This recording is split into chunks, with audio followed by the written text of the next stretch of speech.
Welcome. Today, I'm so happy to introduce you to my friend and colleague, Mandy Henderly, who lives near Asheville, North Carolina. And I've known Mandy for a little while now in a pretty close relationship, and I had no idea about what she shared today. It is so interesting to me how we can know people and interact with them and be in deep relationship and really not know really important things about them. I find this a fascinating thing that we're walking around in the schools, in the shopping centers, we're doing things with other people in the community, and we really are missing huge parts of who they are and what has happened to them in this life because we're seeing them in the present moment in the form that they're in now. We don't often think about, oh, I wonder what it was like when they were 10 or 13 or 16 or 20. What have they been through in their life? How have they come to be who they are? And I think anytime we get the chance to have that kind of emotional intimacy with one another, to really hear each other's stories, to understand the suffering that each of us has been through, how we came through that suffering, I think that's a good day for humanity. And I really am trying my best to focus on those types of deep connections in my life recently, getting off social media as much as possible, not doom scrolling. I actually took TikTok off my phone, everybody. I don't have TikTok anymore because I'm making a conscious effort to connect with real people in real time that I care about, getting to know them intimately and what they've been through, to have compassion and empathy for all that they've been through. I think if we all made a conscious effort to just do that for a few years, I think that could transform humanity. We've gotten away from that. So I am happy to introduce you to Mandy Henderly to hear a story that is very precious, very sacred, and I feel so grateful that she was willing to share it with us. All right, let's go meet Mandy. Welcome to the Yoga Therapy Hour. In 2025, we have decided that we want to turn this podcast over to the audience. Yes, you, the listener. We want you to come on. This is not going to be all about the experts and everyone who's ever written a book in yoga or yoga therapy or Ayurveda. We want to hear your story of healing. How did yoga therapy, or Ayurveda help you to heal yourself from the inside out? And that's not to say that we can't also use Western allopathic medicine, but there's something different about yoga and how it helps us to heal. And I would love for you to be a guest to come on the podcast. You can contact me and we will get you set up. So the entire year of 2025, we are looking for stories of people like you. It's your time to shine. Come join us and be a guest on the Yoga Therapy Hour podcast.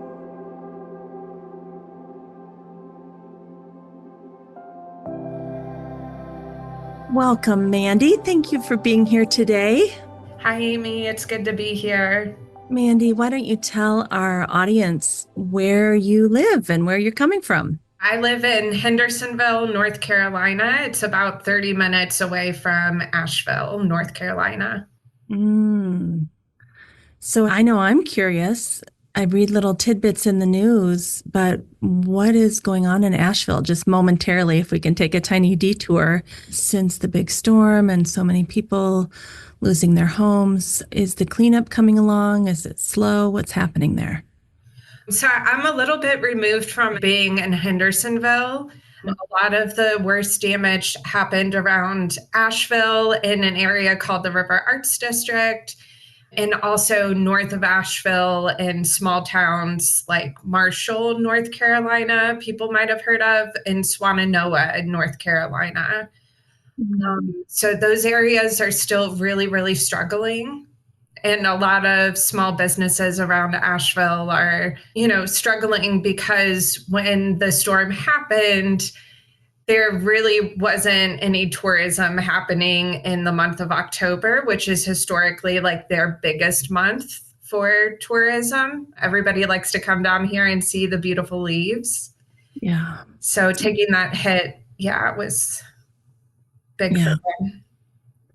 Oh, well, I just want everyone to still keep Asheville on their minds, knowing that these kinds of tragedies, just like we're seeing in California with the fires, there's years of devastation and cleanup, both as a community and as an individual and a family.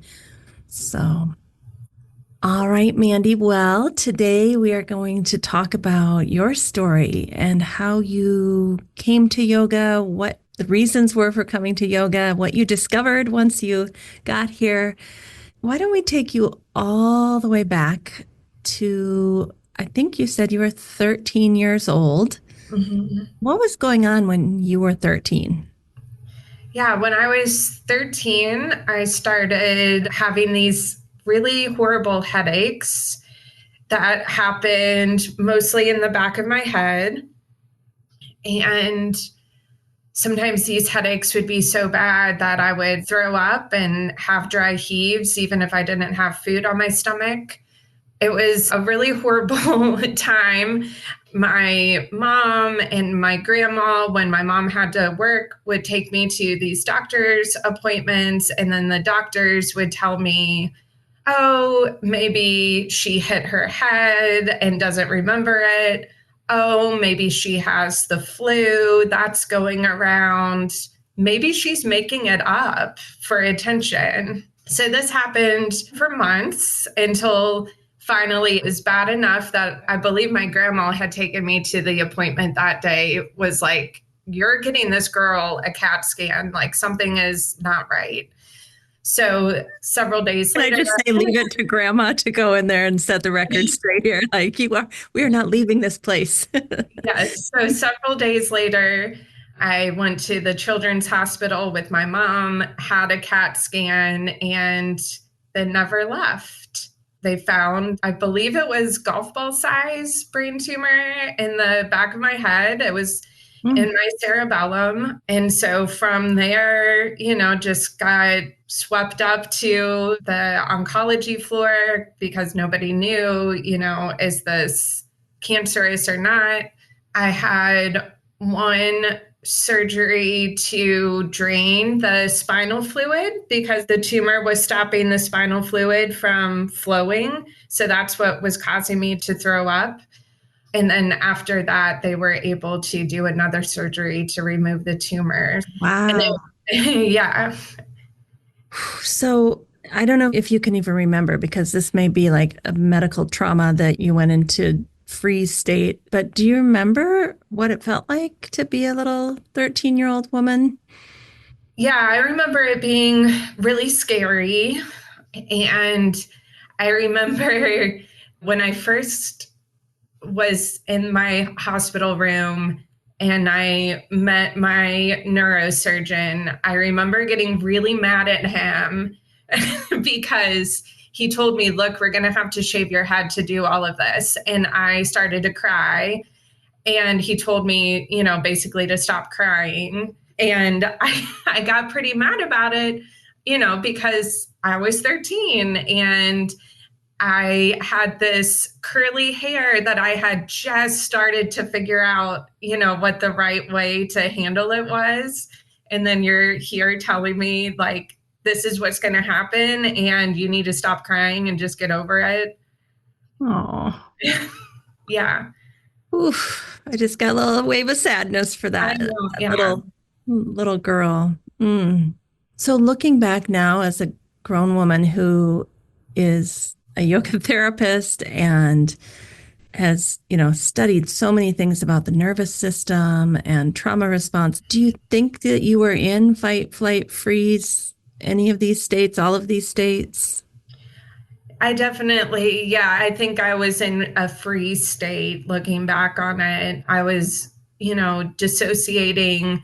I wasn't really telling anybody what my feelings were. I wasn't expressing myself except for that moment where I got mad at my neurosurgeon for telling me that he was going to have to shave my head. I really was kind of just like, oh, okay, you're telling me that I need to go get another MRI. Okay, wheel me out. It's okay.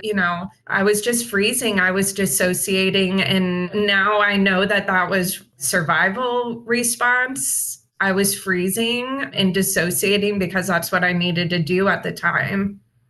Isn't that beautiful that our nervous system will help to care for us in that way? I mean, as horrible as it feels, and as much as we need to take the time to heal from that, at the time, it's actually a useful strategy that the nervous system is helping us get through these really hard times. Mhm. So I have to ask you, because I've only known you with straight hair. After they shaved your head, did the curly hair ever come back, or were you straight haired after that? No, it's still curly. If I grew it out, it would be curly. Okay, so you have gotten to Yeah. work with your curly hair since Yeah. then. All right. So take us forward a few years. Now you've gotten through the brain tumor. You've found out it was not cancerous, thankfully, so you didn't have to have all the chemo and radiation. But that's not to say a golf ball sized benign tumor isn't a big deal, right? But thankfully you didn't have to go through the whole cancer journey also. So now you're 16. And what kind of important thing happened when you were 16? Yeah, so when I was around 15 or 16, I knew that I needed to be moving my body more. I had been a lap swimmer on swim team, and that was really the only kind of sport that I loved to do. And I still love to swim. But swimming doesn't last all year long. You've got one specific season, maybe two if you join like a summer league. So I rented yoga DVDs at the time because that's when Madonna was going through her like ray of light era, studying Kabbalah and also practicing yoga. And she had these amazing arms, and I wanted to have arms like Madonna. So I started dabbling in yoga. Like I said, I don't think it was even DVDs at the time, it was probably VHS. And there was also this yoga teacher that I loved who did like a 6 a.m. hatha yoga on PBS. So sometimes I would get up really early and do her hatha yoga routine on PBS. Was that Lily Esfolin? Do you think? Do you remember? If I heard her voice, I would recognize her voice because she had this beautiful British accent. Okay. We'll have to figure out who that was. Yeah. Yeah. My first yoga exposure was Jane Fonda on VHS. Okay. The yoga confessions are happening today. Exactly. Yeah. Uh, I was like, oh, I really like this. And it didn't feel competitive to me, which, was another reason why I loved swimming because, yes, you're on a team, but you're really only competing against yourself once you're in the water. So yoga gave me that same feeling of I'm not competing. This is really just for me.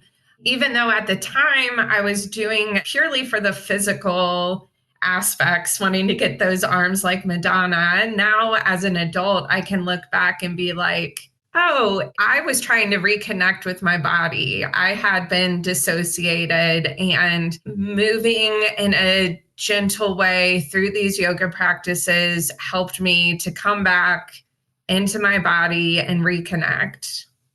it's just so interesting. I've never really thought about this before, strangely, but think about all the kids who've gone through medical trauma, like millions of them, and maybe their parents or maybe they don't discover yoga or some other somatic based practices, right? Maybe it could be Tai Chi, maybe it could be somatic experiencing. So it doesn't just have to be yoga, but I think the parents oftentimes are not even aware that disassociation is happening for the kids in the medical system.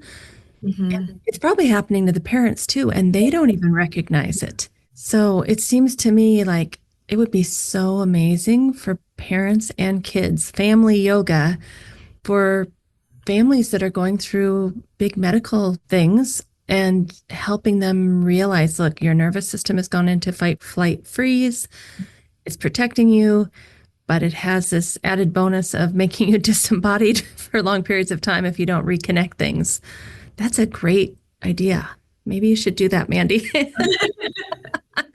Because it's your story too. Do you remember your mom and your grandma if they were traumatized at all by your health conditions? Yeah, I definitely know that it was hard on my mom. Yeah. Yeah. I know that it was. And so, yeah, I think that she probably had her own struggles with it for sure. Did you realize when you were 16 and started doing yoga that, oh, I'm disembodied and now I'm starting to come back into sensations? Because I didn't really understand that concept till I was in my 40s.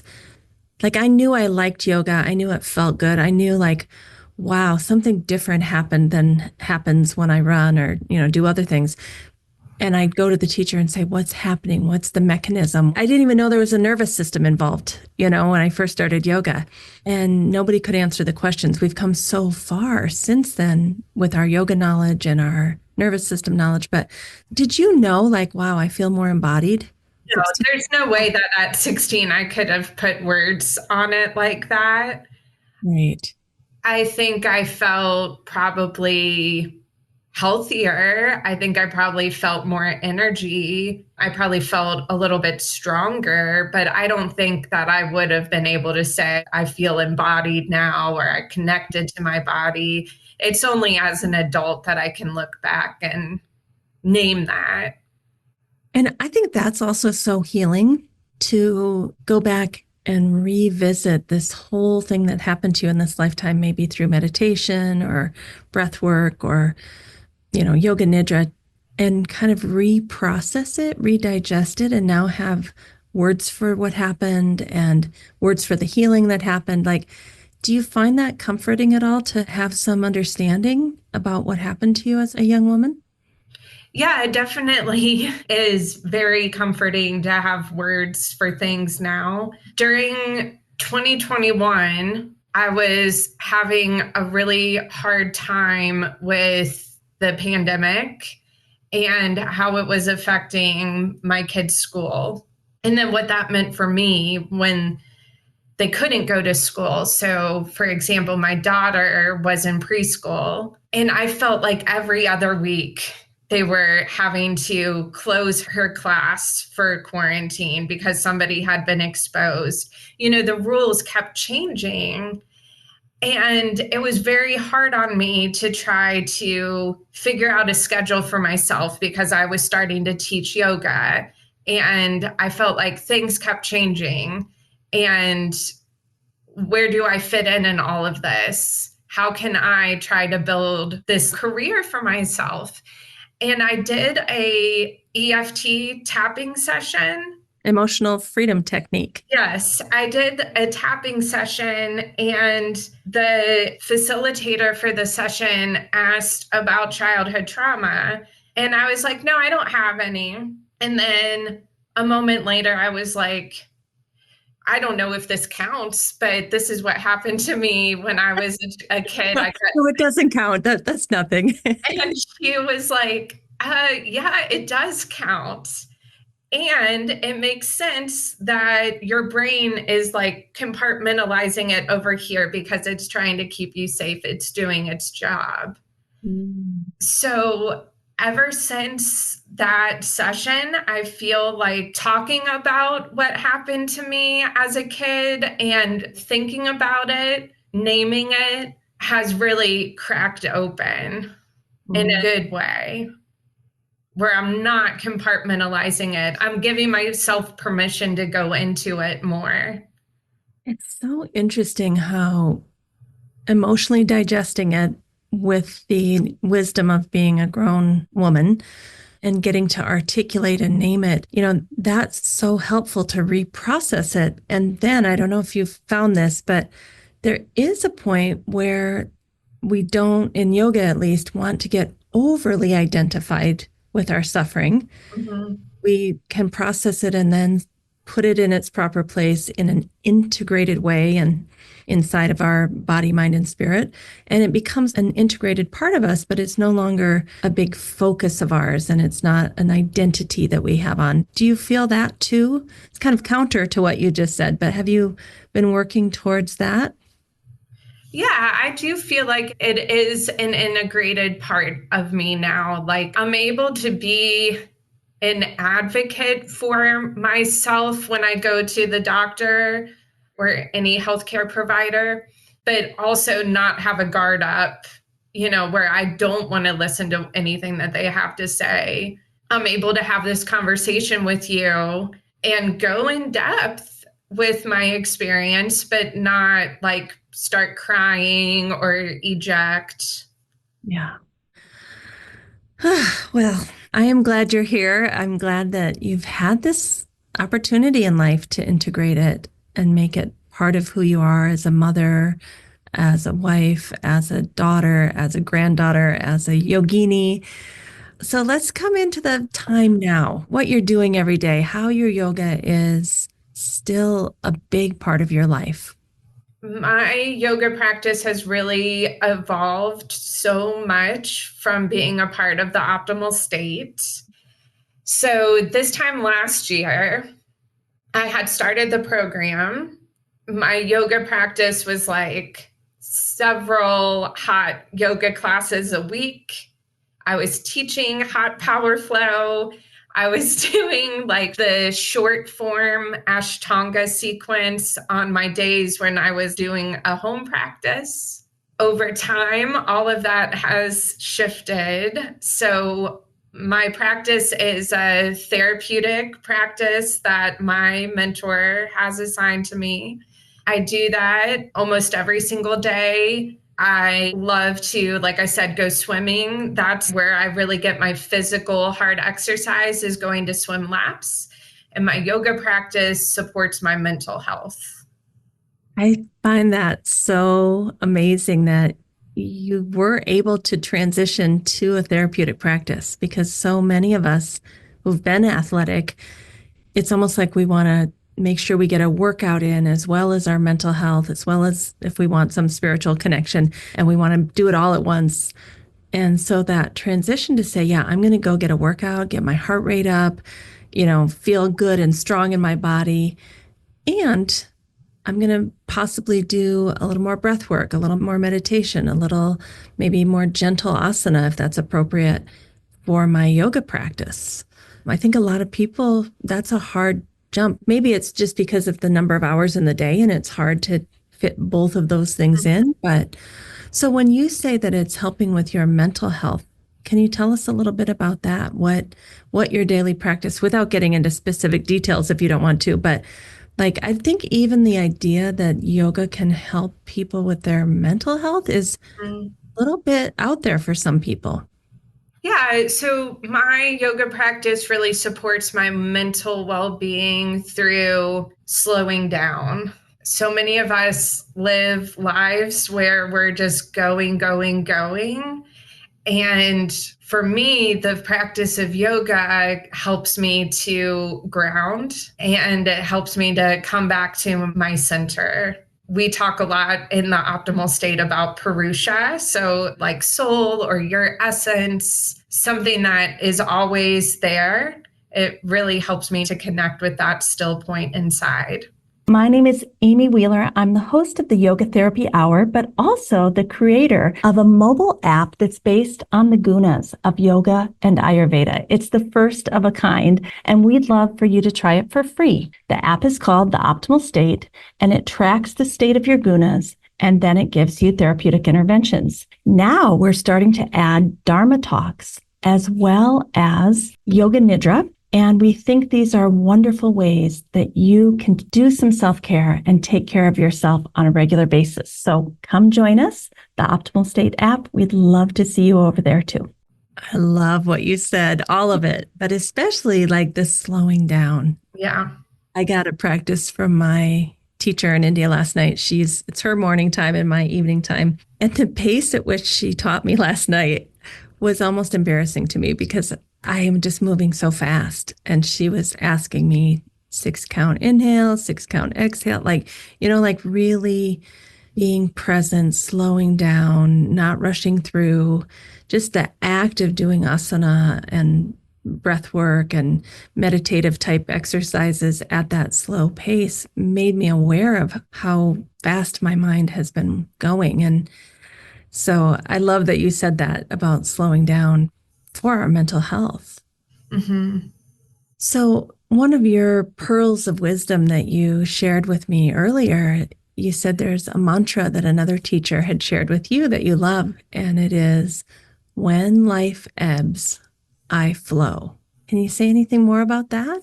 Yeah. So this other yoga teacher, or fellow yoga teacher, I should say, Just Kennett, I believe is her last name.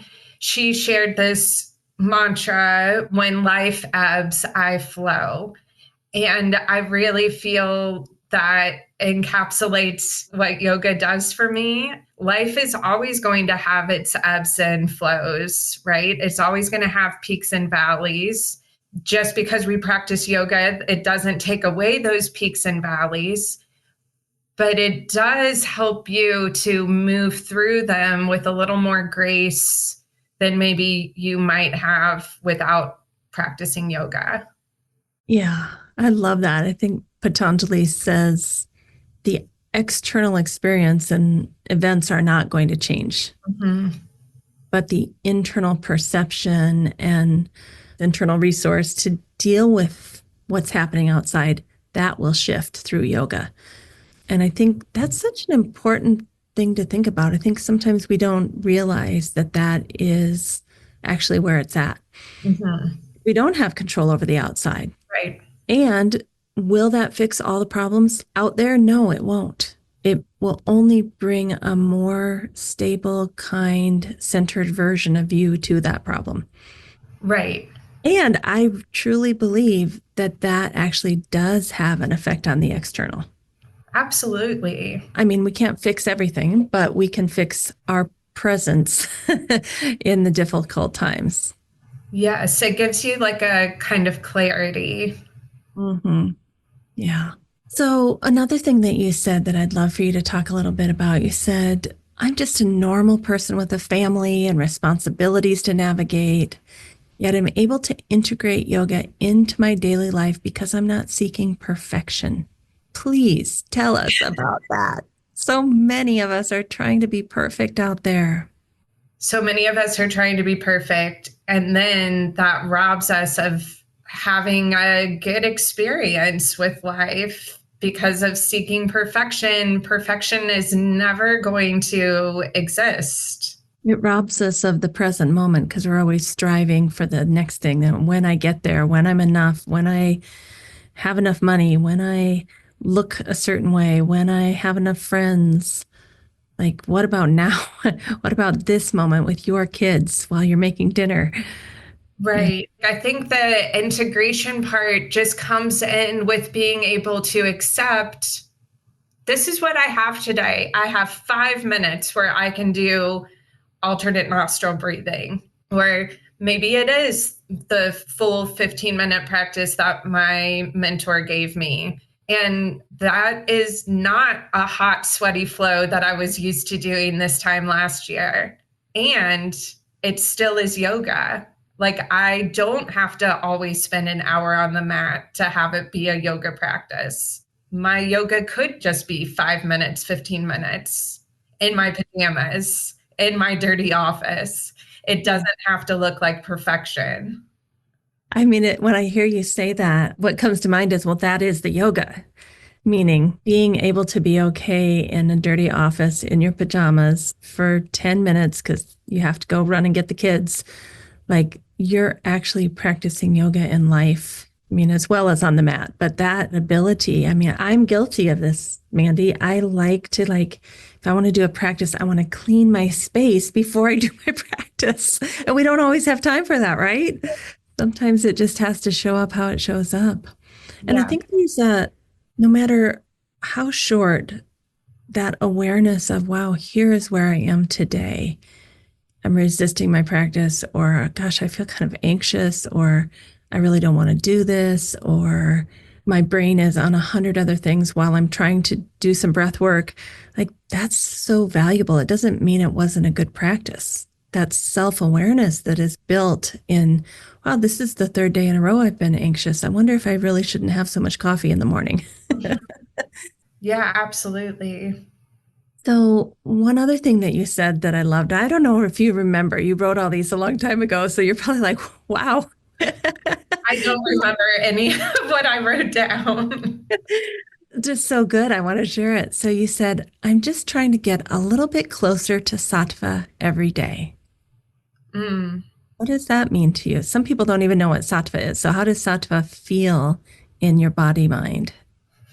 Yeah, so to me, sattva feels like I'm grounded. I have a little bit of calmness, but also alert. Like I can get stuff done, but it's not frenetic. I love the feeling of getting out of the pool and feeling my heart rate coming down after it's just been elevated for a certain amount of time. Like that to me feels very sattvic. And I love the optimal states approach to yoga practices because I believe this is written in the material. All practices lead to sattva. Ideally. Ideally, right? Yeah. Or maybe we just realize how not in sattva we are one some days. But I love that because so much of my early yoga experience, like you, in terms of really hard practices, and actually left me either really in rajas, kind of feeling jacked up for a couple of hours and, running around like a power bunny, and other times I would go up so high that I would crash and I would totally fall asleep in Shavasana and then drag myself out of the studio for a few hours feeling so kind of like, whoa, I don't know if I can get my stuff done today. Right. So this idea that, towards the end of the practice and then going back into our lives, that we would have that clear, calm, alert, balanced state of mind and body. That's kind of what we want. That's what the Bhagavad Gita talks about. That's what the Yoga Sutra talks about. And it's a little different than a lot of Western yoga. And at the same time, I'll admit, you and I both came to yoga from a very physical place. Mm-hmm. That's not a bad thing. We got in the door. And I'll tell you, Amy, too, like, even though this is where I'm at now, doing a therapeutic practice and really slowing down, it took me a long time to accept that that's what I needed to do. Before the optimal state, I did a foundational 200-hour program, and then I did a 300-hour program with a school called Virabhava Yoga based in Sri Vidya Tantra. And their approach was very similar to what the optimal states approach is to asana.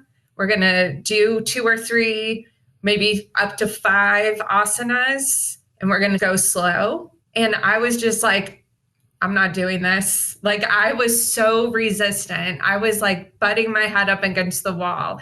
I did not want to adjust or change anything. I was like, I'm a yoga person and that is the identity that I'm wearing. And to be a yoga person, that means that I have to do X, Y, and Z, go to a 60-minute practice. It has to be hot. I have to sweat, da, da, da, da, da. And so really getting to the point where accepting and loving a therapeutic practice, it's been a journey. I am so with you. I remember the first slow, more gentle class I went to. I was so obnoxious. I didn't know any better. I just kept looking around the room like, when are we going to start? What's going on here? Why is she making us do these things? Like, I totally did not get what we were doing. And I was one of those obnoxious people that was like, when are we going to start working out, lady? Yeah. I didn't say that to her, thankfully, but that was my kind of attitude. And I've told this story before that I didn't really want to do yoga like that. And then a couple of years later, when my neck was so tight, I couldn't even turn my head to look at the passing lane when I was driving my car. Like that's how tight my neck was. I couldn't look back behind my shoulder. I was like, oh, maybe I should go try that slow, gentle stuff again and see if I can help my neck. And that was the time that I got it. I was like, oh, this is of value. Mm-hmm. So I think it just takes us time to even slow down enough to appreciate it. I'm trying to think was I avoiding my life? Like, I can't even remember, honestly. Like, what was all that striving and pushing about? Do you have any ideas about that? I think I was just really attached to the identity. Okay. That was my experience. I was just really attached to my way of doing things, my way of approaching a yoga practice, and what it said about me as a person. Yeah, I remember wanting yoga to help me be thin too. I remember that was like a big motivator for me at that time. Right. So, where do you go from here? Do you have any thoughts about where you'd like to take your teachings and learnings, and what kind of business types of things have you had a chance to reflect on where you want to go next?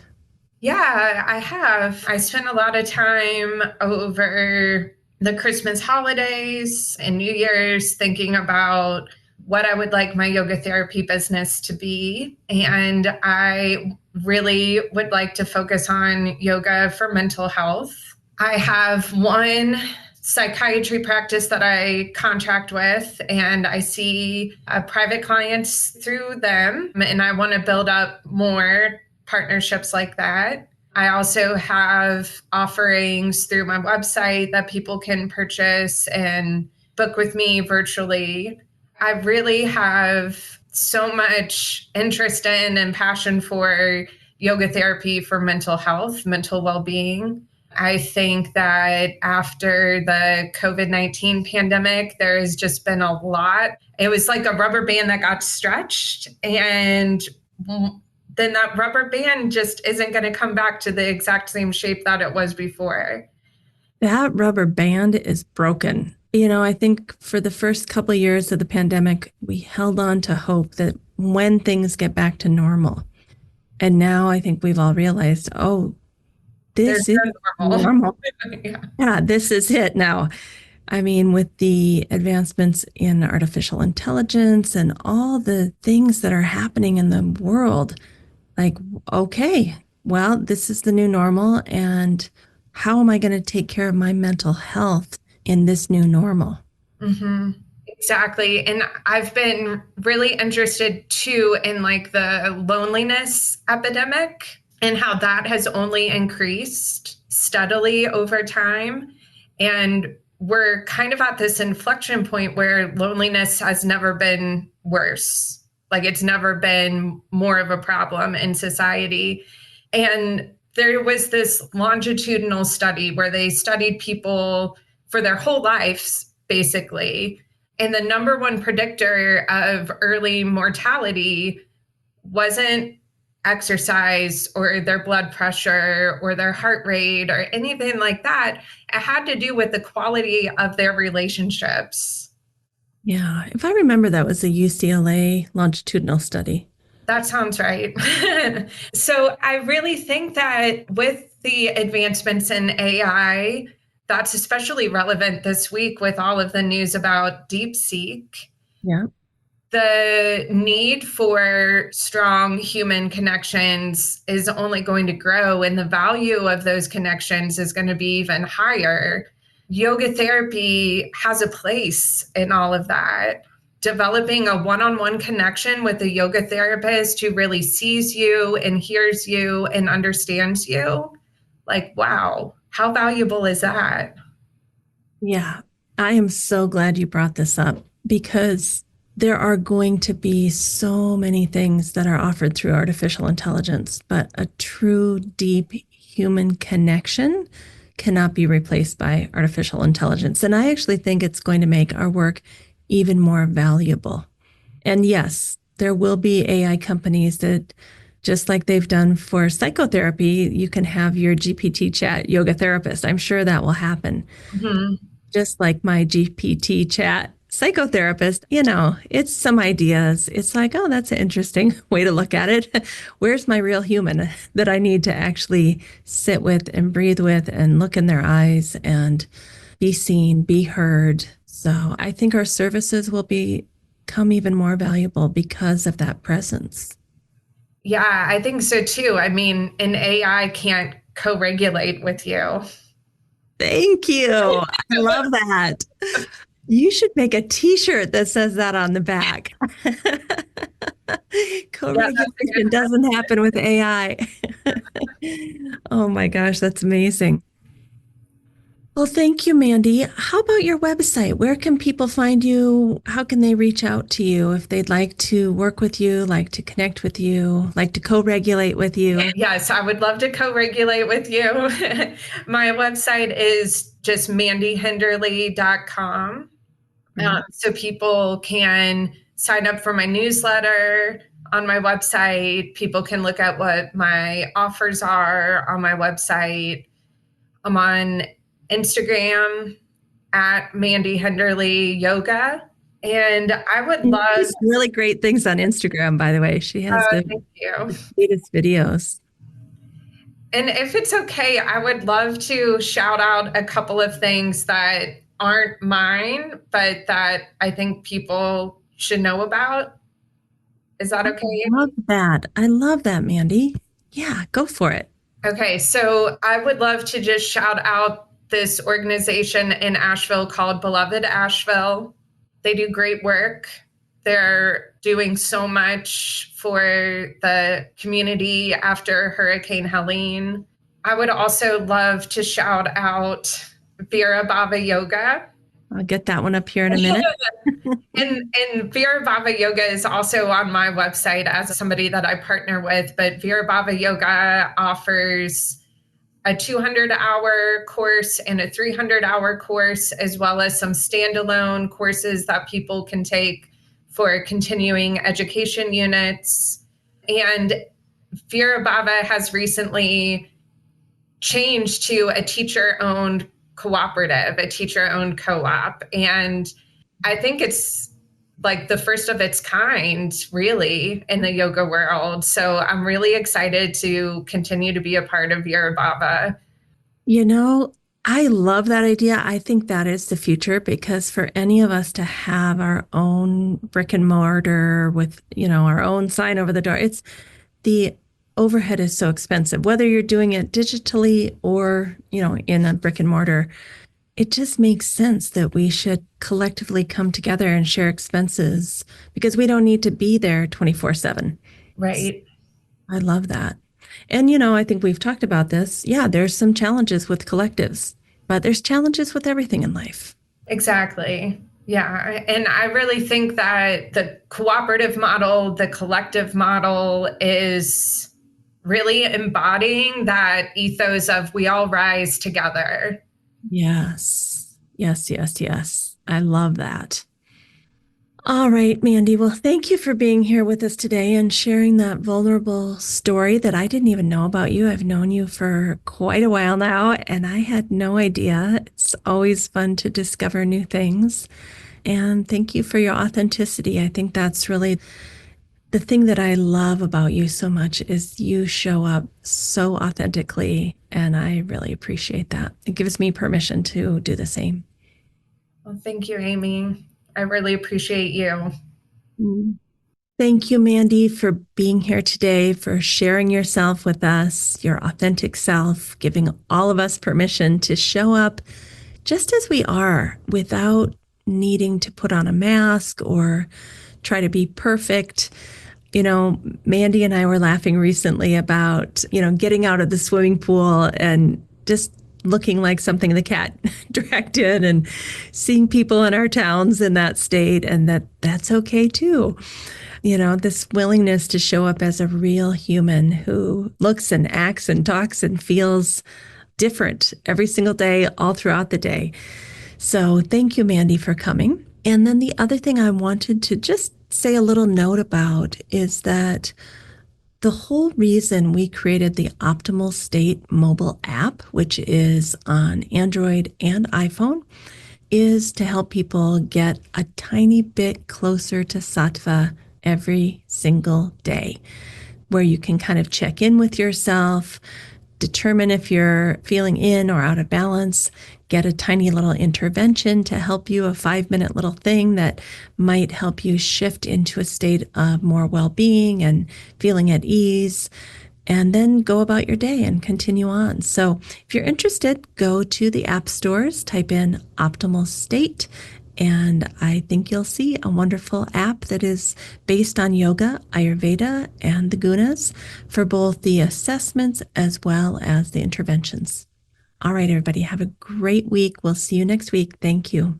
Thank you for listening to the Yoga Therapy Hour. We are really, really blessed to have you all as listeners. We can feel the energy coming back, the gratitude, and we want you to know how much we appreciate you out there in the audience. Every little bit of goodness that we share with you from our guests goes into your ears, down into your heart. I am hopeful that it radiates out into the world. That is the goal. So thank you for being our dependable and reliable listeners. You have no idea how much we appreciate seeing those downloads every single week.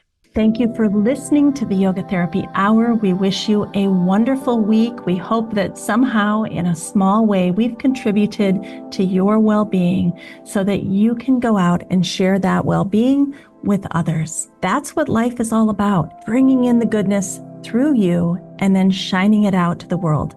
We need you more than ever. So let's all get out there, do good, be good, and have a great week.